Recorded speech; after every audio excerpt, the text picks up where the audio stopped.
What's up, guys? I just wanted to make this quick video today in regards to an email that I received from eBay yesterday concerning the Informed Consumers Act and the next steps, basically. If you sell online, eBay, Amazon, those type of platforms, you may have already heard about this. I know Amazon sellers been like up in arms about the process that Amazon went about doing it, but typical Amazon, trying to make everything more difficult than it really is. However, eBay sent an email to me yesterday, and I'm gonna share that with you guys.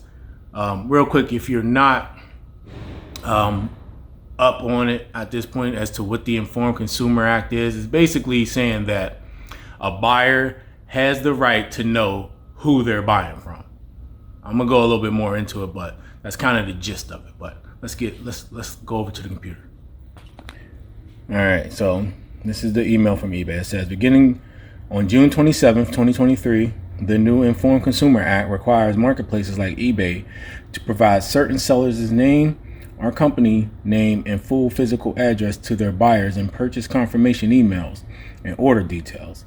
Specifically, this requirement applies to high-volume sellers like you who have both reached $20,000 in annual gross revenue and sold 200 or more new condition items.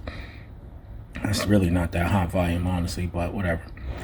We appreciate your dedication to selling on eBay and wanted to let you know there are two exceptions to this new requirement you may qualify for. The first is if your address is your residential address, only your state and country will be shown. And the second is if you use a different address for product returns, then that return address will be displayed. Just click the link below to request an exemption in a few quick steps, and then it gives you this link to click. You can also request an exemption by navigating to your personal business info and your account settings within My eBay. If you think the above exceptions may apply to you, please take time to put in a request before this new law goes into effect on June 27th. We appreciate your patience. Now, I will say this. eBay is making this a whole lot more simple than Amazon did. So for Amazon, buyers was getting all crazy because first what Amazon did was when you logged in, whether it was on your phone app or the website, when you looked at your account health, it said your account was at risk of deactivation. So everybody all got paranoid and started panicking. And then there was a checklist of things that you had to do, right? So you had to re-verify your business address. You had to re-verify your bank account. I don't know, man. There was like 5 or 6 things. I can't remember. But the thing was, they wasn't really, like for a lot of sellers like myself, there wasn't no option. So you just kind of had to wait until it popped up, right? For you to do it. I really wasn't tripping about it because I'm just like, you know, they said June 27th. Yeah, say at risk of deactivation, but if it did get deactivated for that, like it's something that I know will get fixed. I'm not worried about that. So I just kind of waited as everything kind of opened up and then I verified it. But it's kind of stupid because I literally had to re-verify address that I just verified like 2 months ago. I had to re-verify a bank account that they literally just sent me a payment through. So it was kind of stupid. Anyway, I went through it all. Everything got verified. The deactivation warning went away. And all is good in the land of Narnia. But eBay is not putting us through all of that, so you guys should be happy about that. Which makes me wonder why Amazon went through that whole thing anyway. That's kind of crazy. And Amazon didn't give an option like eBay's given as far as being able, if your residential address is showing, being able to just have your country and state show. Like Amazon didn't give me that option.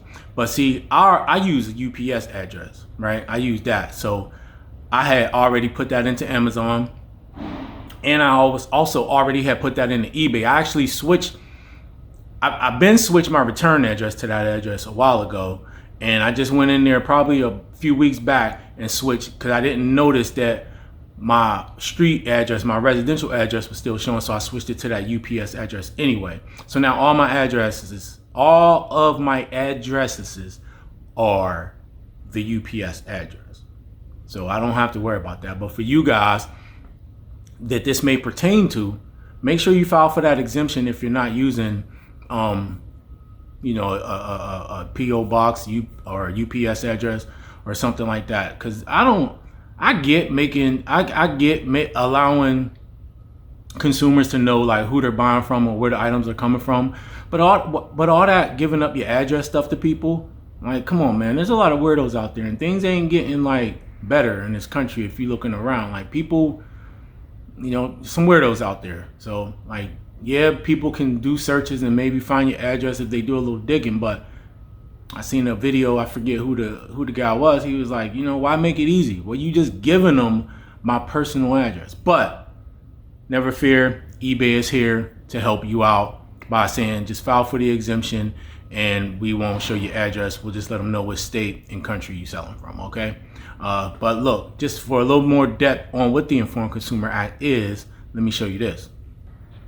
All right, so this is the ftc.gov website, and I'm not going to go through all of this. You can kind of go check it out if you want. Like I said, ftc.gov.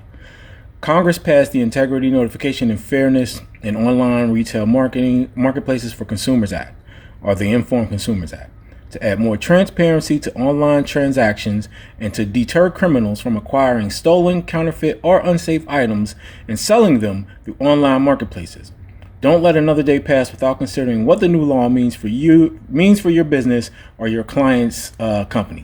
The Informed Consumer Act puts requirements in place for online marketplaces, defined as a person or business that operates a consumer-directed platform that allows third-party sellers to engage in the sale, purchase, payment, storage, shipping, or delivery of a consumer product in the United States. Online marketplaces covered by the law must collect and verify certain financial and identifying information from high-volume third-party sellers defined as a person or business that meets specific sales thresholds on that platform. What's more, online marketplaces generally must disclose on those sellers' product listing pages or in order confirmation messages and account transaction histories the seller's name, address, and contact information. In addition, online marketplaces must suspend high-volume third-party sellers that don't provide the required information and must offer a clear way for consumers to report suspicious conduct, and then on and on and on. So there you have it. I mean, that's the way they're doing it. Every platform seems to be doing it their own way. eBay's not doing it anywhere near the way Amazon did it. But either way, if you're what they consider a high-volume seller, you're going to have to fill out that info. So if you don't want your address showing, and you sell on Amazon, you might want to change that. And then you don't want to show it on eBay. They're giving you a way to not have that happen by doing one of the exemptions. So do me a favor, if you found this video helpful, hit that like button. Make sure you subscribe to the channel. And don't forget, I started a group to help all you guys out who need help with your reselling business or just business in general. I have big plans and a vision for this group. So make sure you click the Facebook link in my header, or there's one in the description, but you might have to like highlight it. But either way, join the group, request approval. I'll make sure you approve, and let's get this ball rolling, guys.